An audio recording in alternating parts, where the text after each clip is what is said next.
જ્યારે જ્યારે આપણા બાળક સાથે વાત કરીએ છીએ ત્યારે ત્યારે આપણે દલીલમાં ઉતરી પડીએ છીએ. અને દલીલમાં ઉતરી પડીને આપણે એવું પુરવાર કરવાનો પ્રયત્ન કરીએ છીએ કે આપણે લોજિકલી સાચા છીએ. એને કન્વિન્સ કરવાનો પ્રયત્ન કરીએ છીએ.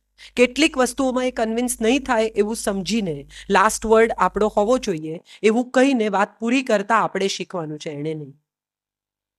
અને મને ખાતરી છે કે આ ટ્રીટમેન્ટ અથવા આ પ્રકારનું વર્તન બહુ જ અગત્યનું છે એઝ પેરેન્ટ્સ. એને 3 વર્ષના બાળકને આપણે એના ટી શર્ટ પસંદ કરવા લઈ જઈએ છીએ કે એ તો એના કપડાં જાતે જ પસંદ કરે ને આપણને કેટલું ગૌરવ છે એનું.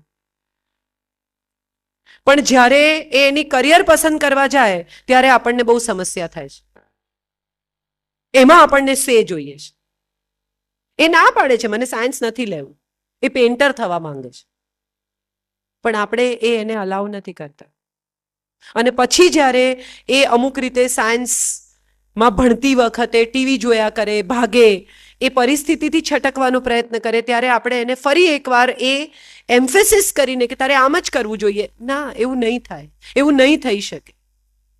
કરિયર ઓપ્શન્સ હવે આપણે પાસે હતા એના કરતાં ઘણા વધારે છે અને એ ઓપ્શન્સ એને ખબર છે, આપણે એને આપવા નહીં પડે. એ ઓલરેડી નેટ પર જઈને યુનિવર્સિટીઝ શોધી ચૂક્યો છે.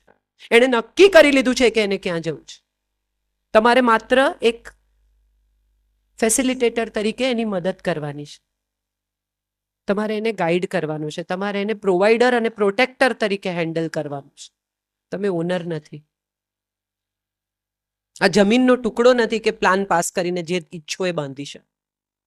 બહુ અઘરું છે.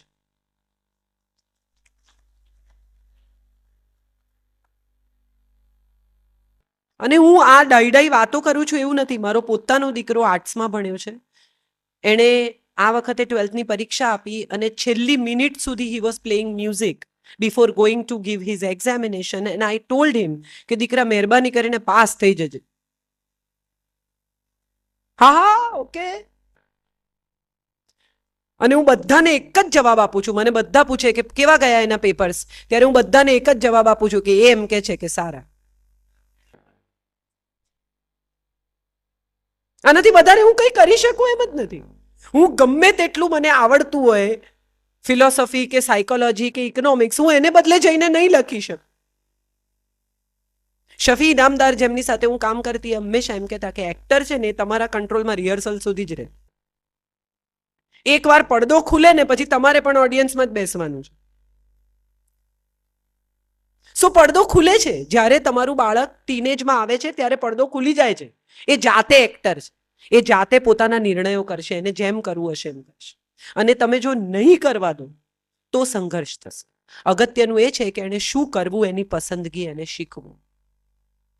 અગત્યનું એ છે કે right choice with reasoning, with the repercussions of what he chooses or the results of what he or she chooses, એ એને સમજાવવાની આપણી માતા પિતા તરીકે ફરજ છે. એનાથી વધારે કંઈ થઈ શકે એમ છે જ નહીં. ભૂલી જાઓ.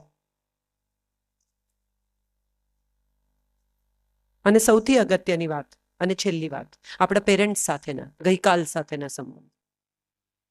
એના વિશે મારે ટૂંકી વાત એટલા માટે કરવી છે કે એમની સાથેના એક જ સંબંધ હોઈ શકે અને એ છે થેન્ક યુના, આદરના સંબંધ.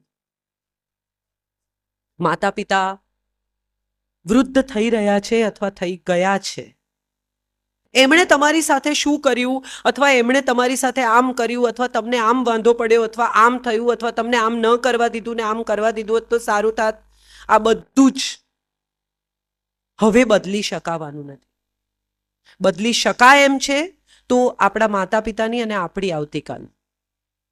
એમને કંઈ આપી શકાય એમ છે તો સમય. આ સિવાય એમને કંઈ જોઈતું પણ નથી. તમારા પિતા માટે તમે સારામાં સારા શૂઝ લઈ આવશો તો એકાદ વાર તમને ખુશ કરવા પહેરશે, પછી એમના કમ્ફર્ટના જ શૂઝ ફરી પહેરી લેશે. તમે એમના માટે સારામાં સારો સૂટ લઈ આવશો અરમાનીનો તો પણ તમને ખુશ કરવા માટે એકાદ વાર પહેરશે. એ પછી એ પેન્ટ શર્ટ જે એમને કમ્ફર્ટેબલ ધોયેલા અમુક પ્રકારના લીસા હશે એ જે પહેરશે.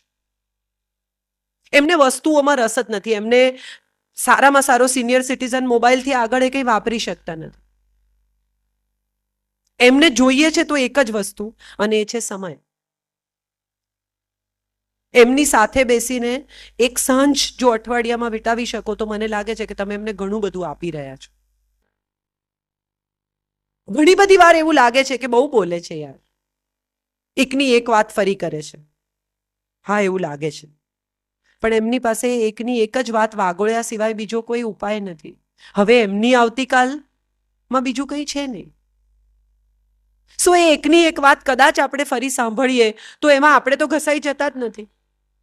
એક બહુ સુંદર વાર્તા આપણે બધાએ કદાચ વાંચી છે, ભણ્યા છીએ, કે એક વખત જૂના ચોપડા ઉપરથી ઉતારે છે એક વેપારીનો દીકરો, અને એમાં એક ચોપડામાં એક પાનું ખોલે છે ને એમાં લખ્યું છે, બાપા કાગડો, હા બેટા કાગડો, બાપા કાગડો, હા બેટા કાગડો. અને આવું કંઈક અનેક વાર લખેલું છે. એટલે પેલો દીકરો પૂછે છે કે આ શું લખ્યું છે?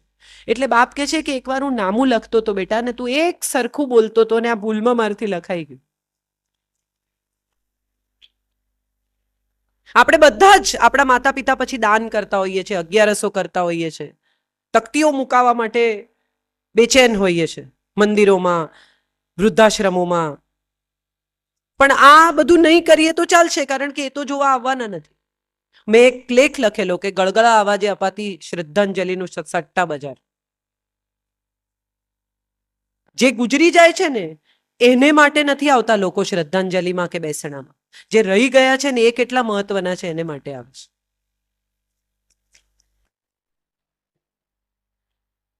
સો આઈ ઓલવેઝ ફીલ કે માણસ જીવતો હોય, તમારી સાથે હોય, તમારી આસપાસ હોય, ત્યાં સુધીમાં એને જે આપી દેવાય એ આપી દેવાનું. એમને થેન્ક યુ કહી દેવાનું, એમને વાલ કરી લેવાનું, એમને સમય આપી દેવાનો.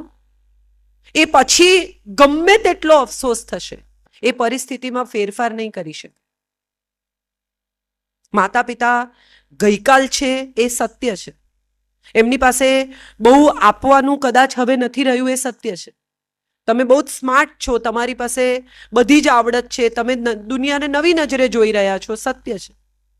પણ આ નવી નજર તમને એમણે આપી છે એ પણ એટલું જ સત્ય છે.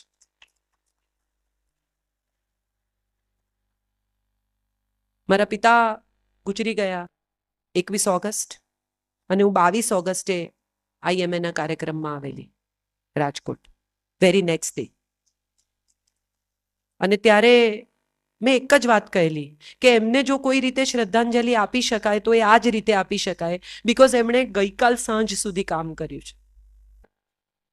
તો હવે આવતીકાલ સવારથી કામ કરવા માંડવું એ જ એમની સાચી શ્રદ્ધાંજલિ છે. એ જ્યારે બીમાર હતા ત્યારે મેં બહુ કાર્યક્રમો સળંગ કેન્સલ કરેલા, કારણ કે એમને પેનક્રિયાસનું કેન્સર હતું અને મને ડોક્ટર્સે કહેલું કે બહુ એમની પાસે સમય નથી, એટલે મેં સિરિયલથી કાર્યક્રમો કેન્સલ કરેલા. અને એ વખતે બધા એમ માનતા હતા કે આ ખરી છે, એવા તે કેવા બીમાર છે, પણ મને ખબર હતી. પણ એ ગુજરી ગયા પછી ઘેર બેસી રહેવાનો અર્થ નહોતો. એમને જ્યારે સમય જોઈતો હતો ત્યારે મેં આપ્યો હતો. હવે બીજે દિવસે સવારે વિધિઓ કરવા મને ઘરે નથી રહ્યો. આ એમની પાછળ મેં નથી કોઈ બેસણું કર્યું, નથી મેં કોઈ પણ પ્રકારના પુસ્તકો છાપ્યા, નથી કોઈ સ્મૃતિ ગ્રંથો છાપ્યા, કશું જ નથી કર્યું. હું જે રીતે રાત દિવસ કામ કરું છું અને જે રીતે ગુજરાતી ભાષાનું કામ કરું છું એ એમના માટેની તકતી છે. આટલું જ મારે કરવું છે. હું પણ નહીં હોઉં કાલે. અને આપણે આ બધા જ ભૂલી જઈએ છીએ. યક્ષ પ્રશ્ન નામની એક બહુ સુંદર મહાભારતની કથા સાથે હું મારી વાત પૂરી કરું કે બધા જ પાંડવો પાણી પીવા જાય છે અને એક પછી એકને યક્ષ પ્રશ્નો પૂછે છે અને કે જવાબ નહીં આપે તો મરી જઈશ. અને 4 પાંડવો મૃત્યુ પામે છે અને યુધિષ્ઠિર જાય છે પાણી પીવાને. યક્ષ એને કહે છે કે 1 મિનિટ, સવાલનો જવાબ આપ, નહીં તો તને મારી નાખીશ. અને પૂછે છે કે આ દુનિયાનું, એટલે યુધિષ્ઠિર કહે છે કે હું મારી યથાશક્તિમાંથી જવાબ આપીશ, પૂછો. એટલે એને પાંડવ 4 મરી ગયા છે. પછી યક્ષ પૂછે છે કે આ દુનિયાનું મહાન આશ્ચર્ય શું છે? અને ત્યારે યુધિષ્ઠિર કહે છે કે આ દુનિયાનું મહાન આશ્ચર્ય એ છે કે આપણે બધા જ મરી જવાના છીએ અને છતાંય બધા એવી રીતે જીવે છે કે હું અમર છું ને આ બધા જવાના.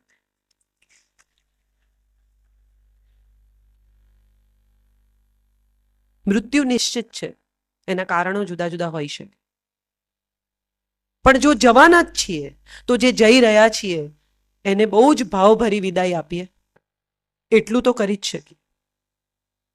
જેમની ટિકિટ કન્ફર્મ થઈ ગઈ છે એમને કમસે કમ સ્ટેશન સુધી એવી રીતે લઈ જઈએ કે ખૂબ આનંદથી જાય એમની જર્નીમાં. તો કદાચ એવું બને કે આપણે જ્યારે જઈશું ને ત્યારે આપણને થોડા મૂકવા આવશે. આમાં બહુ કંઈ કરવાનું નથી. कल और आएंगे नगमों की खिलती कलियां चुनने वाले, मुझसे बेहतर कहने वाले, तुमसे बेहतर सुनने वाले, क्यों कोई मुझको याद करे, मसरूफ जमाना मेरे लिए क्यों वक्त अपना बर्बाद करे. આ તો જ થશે જો કોઈને ફૂલ ફ્લેજેડ ચાહી શકશો, જો કોઈને ફૂલ ફ્લેજેડ માફ કરી શકશો, જો કોઈને ફૂલ ફ્લેજેડ એટલો સ્નેહ આપી શકશો કે એ માણસ તમને યાદ કરે ને તો એના ચહેરા પર સ્મિત આવી જાય. બધાની સાથે રોજે રોજ ફોન પર વાત કરવી જરૂરી નથી. વોર્મથ નામનો એક શબ્દ અંગ્રેજી પાસે છે, હૂંફ નામનો એક શબ્દ ગુજરાતી પાસે છે.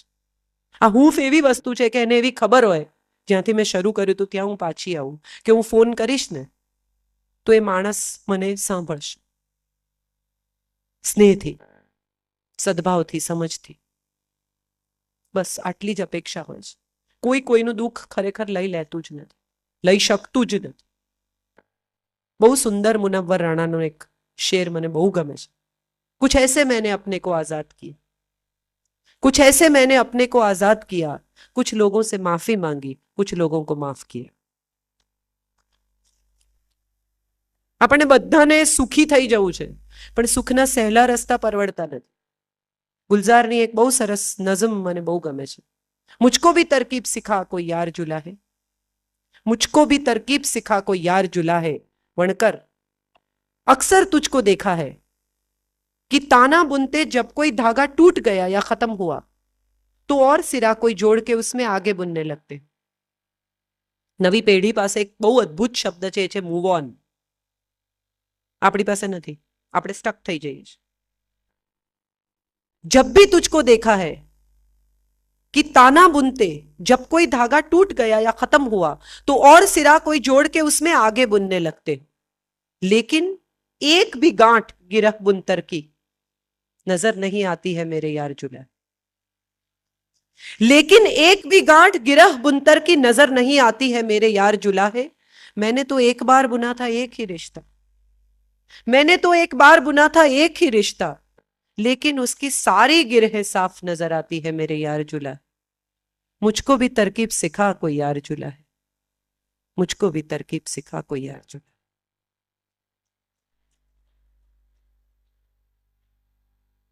આપણા વડીલોને, આપણા માતા પિતાને, આપણા ગુરુજનોને સ્નેહ અને સમય આપી શકાય, આપણા સંતાનને સમજ અને સંસ્કાર આપી શકાય, તો હું માનું છું આપણી જોબ પૂરી થઈ.